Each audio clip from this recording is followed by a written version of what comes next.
भीषण आगीत एका एकल महिलेचा संपूर्ण संसार काही क्षणात जळून खाक झाला। शेतमजुरी करून 3 लेकरांचा सांभाळ करणाऱ्या या आईच्या डोळ्यांसमोर आयुष्याची सगळी पुंजी राख झाली। पण याच दुःखाच्या क्षणी एका वाढदिवसाने त्या कुटुंबाच्या आयुष्यात आशेचा किरण निर्माण केला। बातमी आहे धाराशिव जिल्ह्यातून। उमरगा शहरातील काळे प्लॉट परिसरात मुळज रोडलगत असलेल्या एका पीडित महिलेच्या संसार उभारणीस युवा सेना विद्यार्थी सेनेचे पदाधिकारी तथा वीरशैव ककय्या समाजाचे तालुका अध्यक्ष संदीप चौगुले यांनी आपला वाढदिवस साजरा करण्याऐवजी त्या पीडित कुटुंबाला मदतीचा हात देत माणुसकीचा खरा अर्थ दाखवून दिलाय।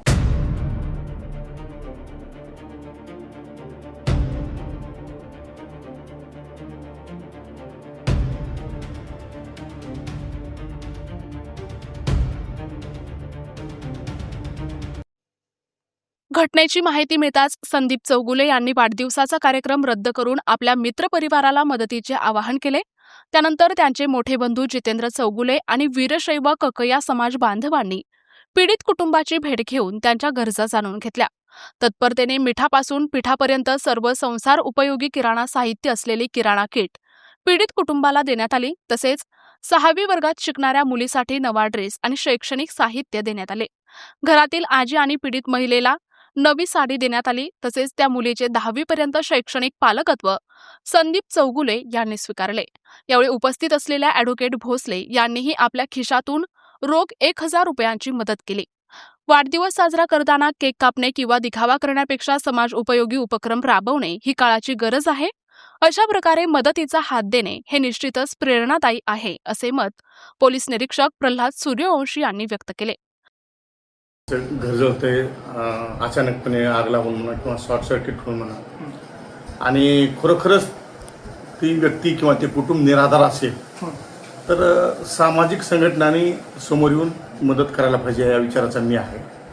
सर, उमरगा नगरीमध्ये आपण पीआय म्हणून पदभार स्वीकारल्यापासून बरेच घडामोडी आपण पाहता। आवर्जून जे युवा पिढी याची वाढदिवस म्हटलं की गाडीवर केक कापणे, एकमेकाच्या तोंडाला केक फासणे, हे पाश्चात्य संस्कृती तुम्हाला अनुभवायला येतच असेल। उमरगा असो किंवा तुमचे ड्युटी ज्या ज्या ठिकाणी झालेले आहे, त्यातून सर खरंच वाढदिवस असा साजरा याला म्हणतात का आपल्या भारतीय संस्कृतीप्रमाणे वाढदिवसाला होणारा जो खर्च आहे तो टाळून तो इतर कुठेतरी आपला उपयोगी पडावा, त्या ठिकाणी इतरांच्या जीवनामध्ये प्रकाशमय व्हावं। परंतु माझं एवढं सांगणं आहे की आमच्या लहानपणी वाढदिवस होतात का हेच माहीत नव्हतं, आणि वरचेवर पाश्चिमात्य संस्कृतीचा शिरकाव झालेला आहे आपल्या भारतीय संस्कृतीमध्ये। आणि सध्या एक प्रघात पडलेला आहे की वाढदिवस रोडवर साजरा करणे, फटाके वाजविणे, तर याला माझा सक्त विरोध आहे। आणि मी बऱ्याच वेळेस सूचना पण दिल्या आहेत रोडवर चालताना, आणि मी आले त्यावेळेसपासून क्वचितच घटना घडलेल्या असाव्यात जी की आमच्या निदर्शनामध्ये नाहीत। परंतु तुम्ही म्हटल्याप्रमाणे जो वाढदिवस साजरा करण्याऐवजी जर असं गोरगरिबांना मदत केली तर त्यातून खरोखरच एक समाजाला चांगला मेसेज जाईल।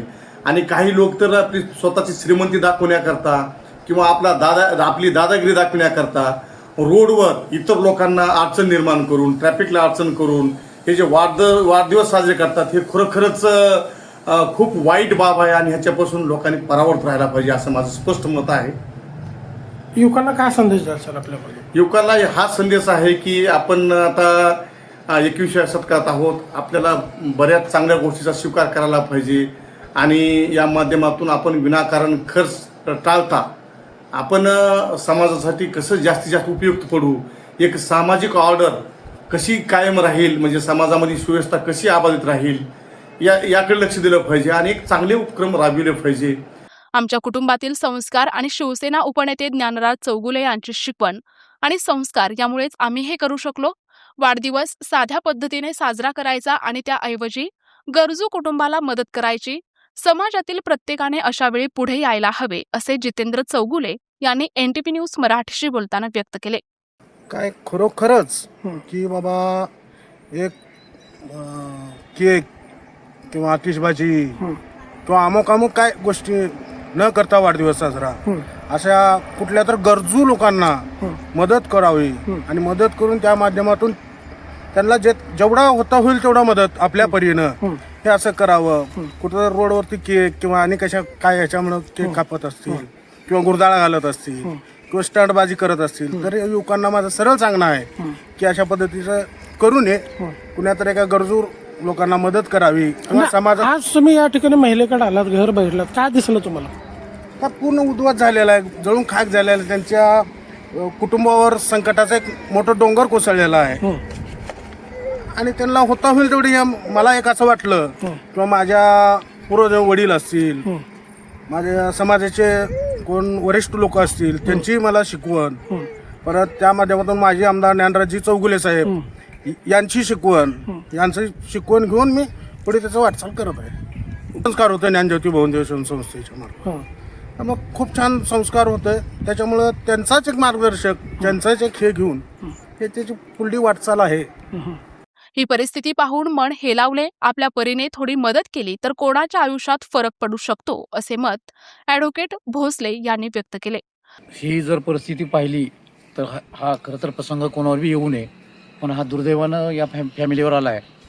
हो, हे अत्यंत वाईट आहे आणि या परिस्थितीमध्ये एक सामाजिक कर्तव्य आणि एक सामाजिक बांधिलकी म्हणून प्रत्येकानं हात समोर केला पाहिजे आणि मदतीचा हात दिला पाहिजे. त्याशिवाय समाजात कसं आहे, समाज जर जगवायचा असेल किंवा समाजात माणसं टिकवायची असतील तर त्या माणसाच्या अडचणी सुद्धा समजून घेतल्या पाहिजे आणि त्या माणसाला मदत केली पाहिजे. या मताचं मी आहे. उत्तम कार्य आहे. वाढदिवस केव्हाही आणि कधीही आणि कुठल्याही मार्गातून बनवला येतं, पण कुणाचा तर उपयोगाला पडून आपला स्वतःचा वाढदिवस निर्माण म्हणजे बनवणे ही एक अत्यंत चांगली गोष्ट आहे.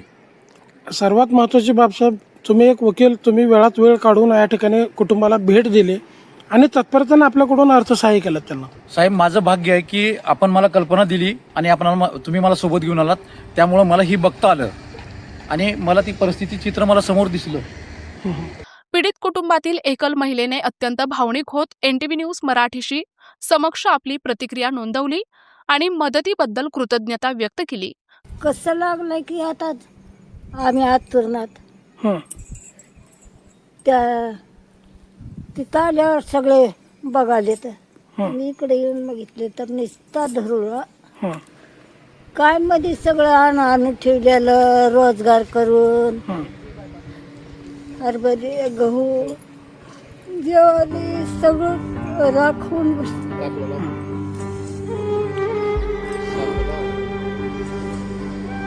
काहीच राहिलं नाही व तडबोड जळून गेले. पत्र जळाले, ज्वारी जळाली, गहू जळाले, रोजानं आणून करून खाल्लेलं.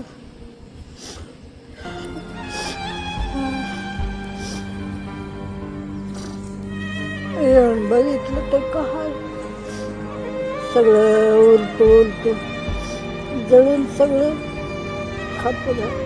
ही आग कशी लागली, आगीमध्ये काय झालं नेमकं? काहीच माहित नाही बघा आम्हाला कशी लागली की का नाही की आमचा भाऊ आलता घरला जेवण करायला आला. आमची आई जाताना काही नव्हतं म्हणली, मी लेकराचं गेले 8, 8:30ला काही नव्हतं. नंतर ना मग आमचा भाऊ मला फोन लावला 10, 10:15ला आणि घराला दरवाजा तर बंद आहे ना आग लागली आहे म्हणला, मला धूरला यायला म्हणला.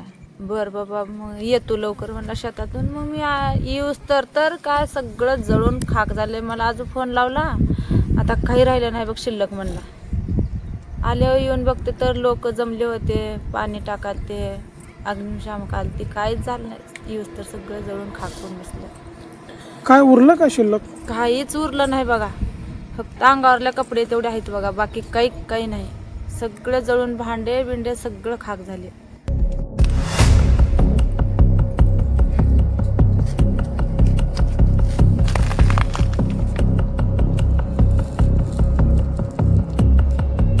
खरंच एका वाढदिवसाने पीडित कुटुंबाच्या आयुष्यात नव्या आशेचा किरण निर्माण झालाय. या उपक्रमात जिल्हा सदस्य जितेंद्र चौगुले, शहराध्यक्ष अंबादास सोनकावडे, मनोज कावळे, विठ्ठल कावळे, महताब शेख, अमोल जाधव, रोहित वाघमारे, ॲडव्होकेट भोसले यांनी पुढाकार घेतला.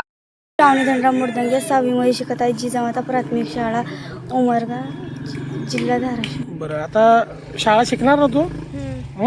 काही अडचण आली तर संपर्क साधायचा, फोन लावायचा, नंबर दिलेला आहे. Okay, smile.